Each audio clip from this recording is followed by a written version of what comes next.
வாங்க இன்றைக்கி lemon rice எப்படி செய்யணும்னு பார்க்கலாம். அதுக்கு வந்து முதல்ல எண்ணெய் ஊற்றிக்கலாம். ஒரு 3 ஸ்பூன் அளவுக்கு எண்ணெய் எடுத்துக்கலாம்.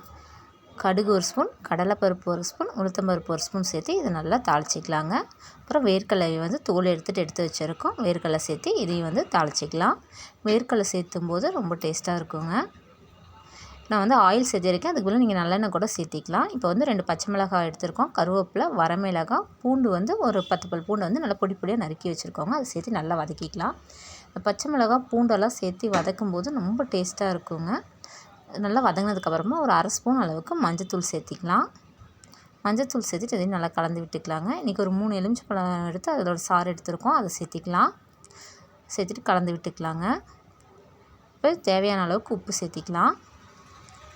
உப்பு சேர்த்துட்டு கலந்து விட்டுக்கலாம்.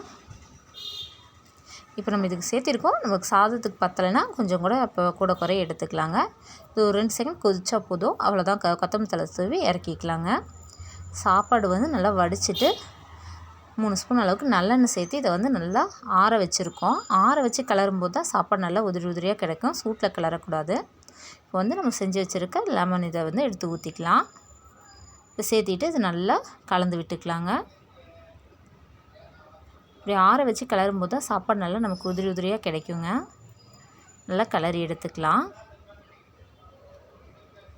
பார்த்திங்கன்னா தெரியும், நல்லா கிளறி எடுத்தாச்சுங்க. உப்பு இந்த டைமில் நம்ம கூடவோ குறைவோ சேர்த்திக்கலாங்க. அவ்வளோதாங்க, லெமன் ரைஸ் ரெடி. நீங்களும் செஞ்சு பாருங்கள். வீடியோ பிடிச்சா லைக் பண்ணுங்கள், ஷேர் பண்ணுங்கள், சப்ஸ்கிரைப் பண்ணுங்கள்.